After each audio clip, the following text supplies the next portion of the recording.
오늘은요, 문법 이야기를 좀 해볼까 하는데요. 엄마들께서 영어 그림책을 읽어주실 때, 이 문법이 나올 때 어떻게 해야 될지 모르겠다, 이렇게 생각하시는 분들 계실 것 같아요.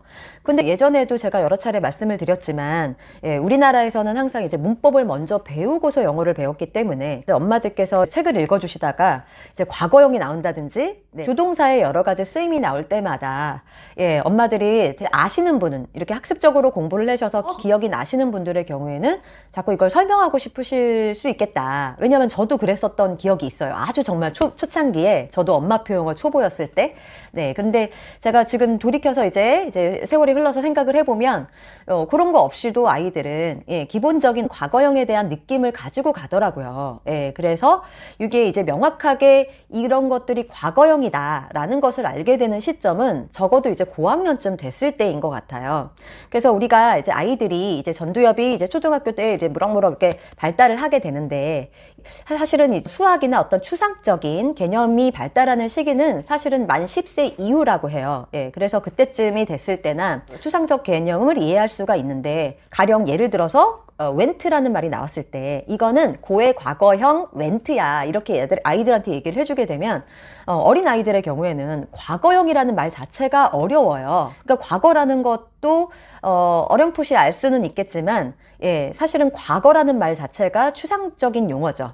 그래서 요거를 명확하게 받아들이기가 어려울 것 같아요. 그래서 이거를 굳이 엄마들이 설명을 해주고 싶으시면 he went to the school 하면은 얘가 학교에 갔대, 뭐 요 정도만 간단하게 해주시면은 아이들은 그냥 그것이 쌓여서 나중에 저절로 이제 과거형이 어떤 것인지에 대한 감각이 생기더라고요.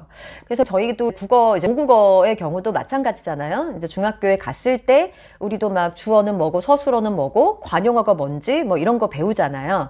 목적어도 배우고요.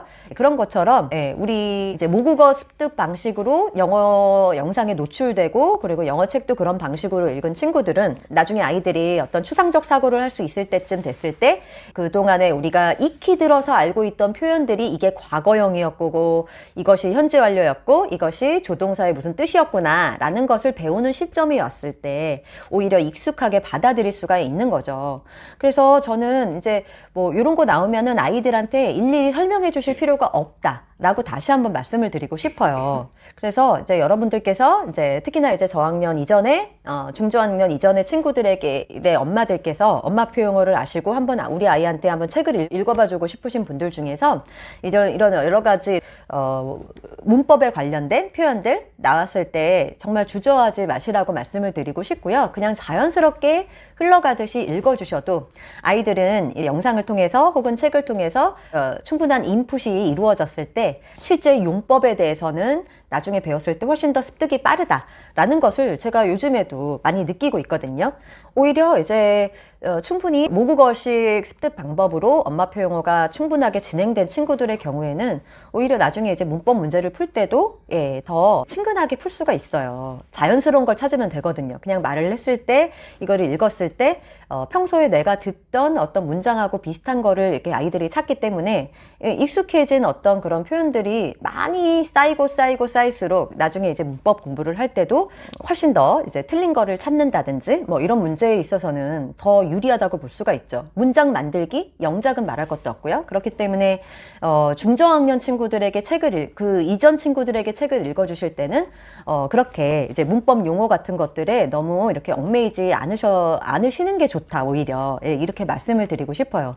그래서 이렇게 자세하게 해석을 해주시는 것보다는 뭔가 중요하게 강조되어져야 될 어떤 그런 부분들에 있어서는 조금 더 뉘앙스를 살려서 여러분들께서 읽어주시면 좋은 거죠. 걔는 도둑임에 틀림없어, 뭐 이런 얘기를 할 때는 He must be a thief 해가지고 약간 얼굴 표정 연기를 하신다든지, 그리고 Have you ever been there? 막 해서 너 거기 가본 적 있어? 하고 했을 때도 약간 이제 맥락 속에서 뭐를 해본 적이 있냐라고 물어보는 이 정도의 어떤 그런 뉘앙스는요, 아이들이 정말 귀신같이 알아들을 때가 많다라는 거를 제가 많이 이제 느꼈거든요.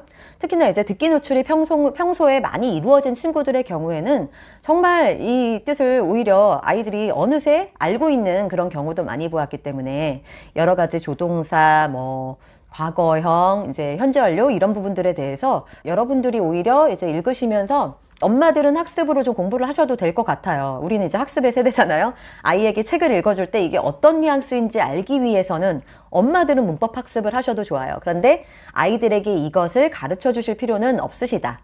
그래서 오히려 엄마들에게 필요한 거는 이제 엄마들이 그 내용의 그림책을 읽어주셨을 때 그 내용을 먼저 파악하시고 약간 실감나게 읽어주시는 연습? 예, 그 문맥에 맞게, 맥락에 맞게. 예, 예를 들어서 뭐 엘사가 이제 아빠, 엄마가 이제 배를 타고 멀리 떠날 때 Do you have to go? 하고 얘기하잖아요. Do you have to go? 예, 라고 얘기할 때 정말 꼭 가야만 해요? 막 이런 어떤 표정들 같은 거 있죠. 그런 것들을 엄마들께서 혹은 아빠들께서 평소에 연습을 하셨다가 아이들하고 이제 인형놀이 하듯이 그렇게 읽어주시고 그 맥락을 표현해 주시는 그런 연습을 하시는 것이 문법을 설명해 주시는 것보다 훨씬 더 유익하다라고 말씀을 드리고 싶어요. 그렇다고 그 뜻을 전혀 뭐 아이들한테 한국말로 말하면 안 되나요? 이건 아니에요. 그래서 만약에 그렇게 하시더라도 Do you have to go? 꼭 가야만 해? 이 정도로 이렇게 아이들한테 한글 뜻을 가르쳐 주셔도 되지만 여기에다가 너무 많은 시간을 보내지 않으시는 게 좋다. 얼른 지나가듯이 스쳐 지나가듯이 지나가셔서 아이들이 전체적인 스토리를 파악하는데 방해가 되지 않을 정도라면 얘기를 해주셔도 좋습니다. 근데 너무 한국말이 너무 간섭 형상이 너무 많아서 아이들이 영어를 영어로 이해하려는 모국어식 습관이 생기는데 방해가 되지 않는 선에서라면 괜찮을 것 같아요. 그리고 이제 엄마들께서 많이 질문하시는 것 중에 또 하나가 아이들이 자꾸 저는 해석 안 해주고 싶은데 아이가 궁금해한다 이런 말씀 하실 때 많거든요. 근데 제가 경험했을 때는 평소에 듣고 읽기의 경험이 별로 없는 친구들은 그럴 수 있어요. 근데 이제 듣기, 특히나 영상 보기가 일상화된 친구들의 경우에는 오히려 이렇게 중간에 끊고 자꾸 해석을 해주시거나 설명을 해주시는 거를 싫어하는 경우가 훨씬 많아요. 예전에 언젠가도 제가 또 이런 말씀을 드렸지만 요즘에 저를 알게 되신 분들을 위해서 다시 한번 말씀을 드리지만요. 엄마들께서 꼭 기억하시고 처음에는 조금 귀찮더라도 아이에게 전체 책의 내용을 위주로 혹은 강조해야 될 부분 위주로 읽어주시되 영상 보기가 평소에 잘 같이 가시면 나중에는 이렇게 귀찮게 엄마들한테 이거 무슨 뜻이야? 이렇게 물어보는 횟수가 훨씬 더 이렇게 줄어들 거라는 거를 여러분들이 좀 믿으시고요. 영상 노출도 계속 신경 써주시고 아이들과 함께 즐거운 엄마표 영어 이어가시길 바랄게요. 네, 그럼 오늘은 여기까지 마치고요. 다음 시간에 여러분들에게 유익한 영상 가지고 돌아오는 걸로 하겠습니다. 네, 감사합니다.